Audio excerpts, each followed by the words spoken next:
በጠዋት ከእንቅልፋችሁ ስትነቁ የአይናችሁ ስር የሚያብጥና የሚጠቁር ከሆነ ውድ የሆኑ የአይን ስር ክሬሞችን ተጠቅማችሁ ለውጥን ካላገኛችሁ የዛሬው ቪዲዮ ለእናንተ ነው። ሰላም፣ በዛሬው ቪዲዮ የአይን ስር ማበጥና መጥቆርን በቤት ውስጥ በቀላሉ በተፈጥሮ መንገዶች ብቻ ውጤታማ የሆኑ ግብዓቶችን በመጠቀም ማጥፋት የምንችልባቸውን መንገዶች እንዲሁም ተመልሰው እንዳይከሰቱ ከኬሚካል ነፃ በሆኑ መንገዶች እንዴት መከላከል እንደምንችል እናያለን። አንደኛ፣ ድንች። የድንች ጭማቂ በቀላሉ የአይኑ ዙሪያ ማበጥንና መጥቆርን ሊያጠፋልን ይችላል። ድንች በውስጡ የያዘው ንጥረ ነገር የቆዳ ቀለም ለማንጣት እንዲሁም የቆዳ ቀለም መለያየትን ለማስተካከል በተጨማሪም እብጠትን ለመቀነስ ይረዳናል። ታጥበው የተላጠ ድንችን በእጅ ማሰልሰል ወይም ደግሞ በመፍጫ መፍጨት እና ጁሱን ጨምቆ ማውጣት። ያወጣነውን ጁስ በንጹህ የጥጥ ፓድ በመጠቀም አይነ ስር ላይ ከ10 እስከ 15 ደቂቃ ማቆየት።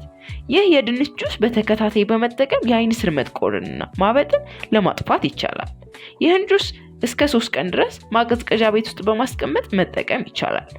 ነገር ግን ከ3 ቀን በላይ መቆየት የለበትም። ሁለተኛ፣ የሬትና የቡና ውህድ። ሬት የተጎዳ ቆዳን ለመጠገንና ቆዳን ለማራስ ያስችላል። የቡና ዱቄትን በውስጡ ያለው ካፌን የደም ዝውውርን በመጨመር የአይን ስር እብጠትንና ተይዞ የሚመጣውን የቆዳ መጥቆርን ለማጥፋት ይረዳል። 1 ማንኪያ የሬት ጀልና 1 ማንኪያ የተፈጨ ቡና ማዋሃድ። ይህን ውህድ የአይን ስርን በእጅ ወይ ደግሞ ንጹህ ብሩሽ በመጠቀም መቀባትና ከ10 እስከ 15 ደቂቃ ቆይቶ መታጠብ። ሶስተኛ፣ ቡናና ማር። ማር የተፈጥሮ ሂሜክታንት ነው። ማለትም ሞይስቸርን ከአየር በመሳብ ለቆዳችን ይሰጣል። ለዚህም ነው በቀላሉ ቆዳን ለማራስና ለማለስለስ የሚችለው። 1 ማንኪያ የተፈጨ ቡናና ማርን በአንድ ላይ ማዋሃድ፣ 1 ማንኪያ ውሃ መጨመር። የኮሪያዎች የውበት ሚስጥር የሆነውን ይህን ውህድ ተቀብተው ከ10 እስከ 15 ደቂቃ መቆየትና መታጠብ። 4ኛ፣ አረንጓዴ ሻይ። በአንታይኦክሲደንት የበለጸገው አረንጓዴ ሻይ የአይን ስር ማበጥን በቀላሉ ለማጥፋት እንዲሁም የፊት ቆዳ ቀለም መለያየትን ወይም የቆዳ መጥቆርን ለማጥፋት ይረዳል።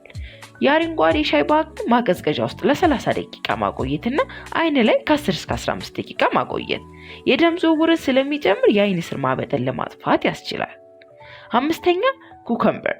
ኩከምበርን ለሁለት መክፈል ወይ ደግሞ ፈጭቶ በበረዶ ቤት ውስጥ ማስገባት።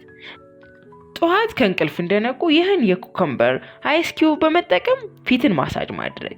በውስጡ ያሉት ንጥረ ነገሮች የፊት ቆዳን በተለይም የአይን ስር ቆዳን ጥርት ለማድረግና ውጥር ለማድረግ ይረዳል።